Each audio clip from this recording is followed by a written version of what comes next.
સુરત જિલ્લાના 8 તાલુકાના ખેડૂતો માટે જીવાદોરી સમાન નહેરોનું નવીનીકરણ કરવામાં આવશે। સુરત જિલ્લાની ખેડૂતોની જીવાદોરી સમાન નહેરોનું 3,800 લાખના ખર્ચે નવીનીકરણ કરાશે, જેમાં સુરત જિલ્લાના 8 તાલુકાના અંદાજિત 17,700 હેક્ટર વિસ્તારને લાભ થવાનો છે। ત્યારે સુરત જિલ્લામાંથી પસાર થતી ખેડૂતોની જીવાદોરી સમાન નહેરોનું નવીનીકરણ કરવાનું ખાતમુહૂર્ત નર્મદા જળ સંપત્તિ, પાણી પુરવઠા અને કલ્પસર વિભાગના મંત્રી મુકેશ પટેલના હસ્તે કરવામાં આવ્યું હતું। સુરત જિલ્લામાંથી પસાર થતી જમણા ડાબા કાંઠાની નહેર સુરત જિલ્લામાં 8 તાલુકાના ખેડૂતો માટે જીવાદોરી સમાન 3800 લાખના રિપેરના કામો થશે, જેમાંથી મજબૂતાઈ વધશે। આ નહેર 1968માં બની હતી, ત્યારબાદ આ નહેર અવારનવાર રિપેર કરવામાં આવી। પહેલા નહેરની કેપેસિટી 2250 ક્યુસેક હતી, જે નહેરની સુધારણા બાદ 3650 ક્યુસેક થઈ છે। 2170 કિલોમીટર અલગ અલગ માઇનોરમાં કામ કરવામાં આવશે, જેનાથી આવનાર સમયમાં છેવાડાના ગામો સુધી પાણી પહોંચશે। આ નહેર સુધારણાના કાર્યક્રમો ડિસેમ્બર 2023 અને જાન્યુઆરી 2024ના 35 દિવસના સમયગાળામાં કરવામાં આવશે, જેનાથી ખેડૂતોને કોઈ નુકસાન થવાનું નથી। હાલ સિંચાઈ માટેનું રોટેશન 20 થી 22 દિવસ સુધી રાખવામાં આવ્યું છે, પરંતુ નહેર સુધારણા બાદ કામો થયા બાદ 15 થી 16 દિવસ માટે રોટેશન સમયગાળામાં સિંચાઈની કામગીરી પૂર્ણ કરવામાં આવશે। આ નહેરનું નવીનીકરણ થવાથી પાણીનો વ્યય બંધ થઈ જશે, 15 થી 20% પાણીની બચત થશે અને સિંચાઈના પાણી છેવાડાના ગામડાઓ સુધી સરળતાથી પહોંચશે।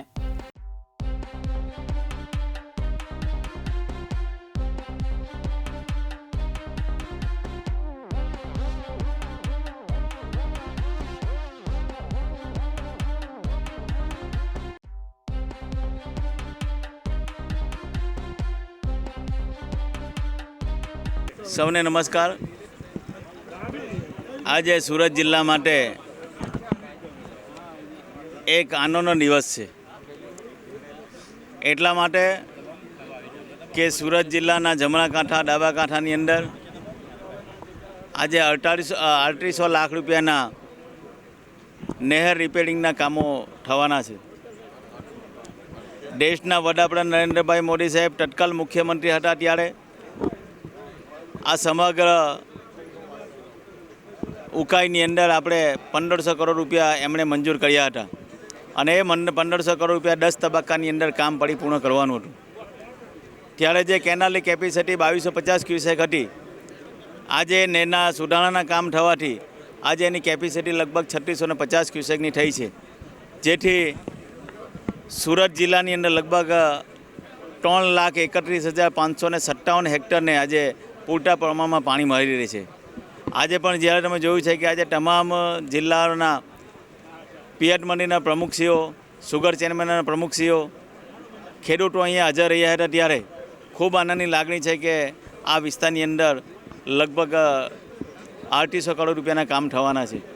જે રીતે ઉકાઈ ડેમની અંદર દર વર્ષે ભગવાનની અસીમ કૃપા આપણા દક્ષિણ ગુજરાતની ઉપર રહી છે, ડેમ આપણો ભરાય છે, ત્યારે આપણે જોયું છે કે ડેમની અંદર વધારાનું પાણી જે બહાર વહી જતું હતું, એના માટે પણ અમારા મુખ્યમંત્રી શ્રી ભૂપેન્દ્રભાઈ પટેલ સાહેબ, અમારા પટેલ સાહેબ CR પાટીલ સાહેબે સુરતની અંદર એક ગવિયર પાસે બેરેજનું પણ આયોજન કર્યું છે। બેરેજનું કામ પણ ટૂંક સમયમાં ચાલુ થવાનું છે।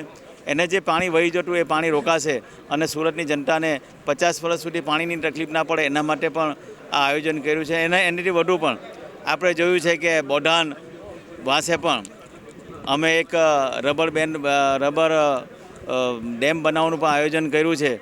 લગભગ 300 કરોડ રૂપિયાના ખર્ચે એનો એસ્ટિમેટ પણ તૈયાર થઈ ગયો છે, જેથી જે વધારાનું પાણી જે દરિયામાં વહી જતું હતું એનું અટકાવવાનું કામ પણ અમારો સિંચાઈ ડિપાર્ટમેન્ટ કરી રહ્યો છે।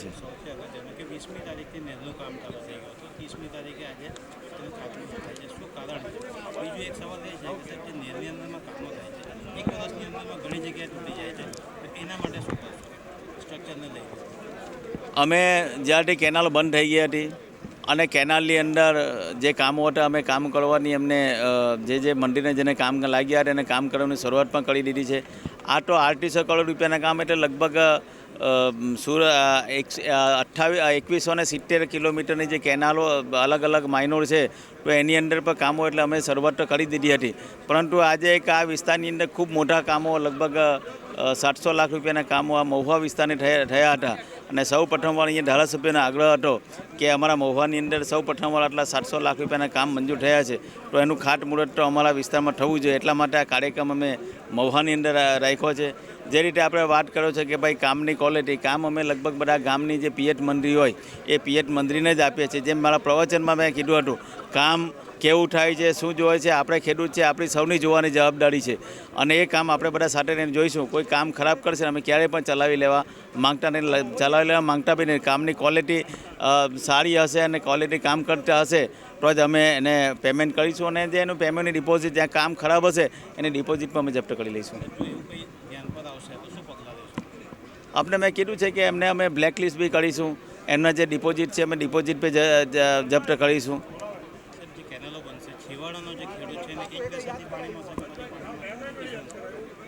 આ ટેકનિકલ બાબત છે.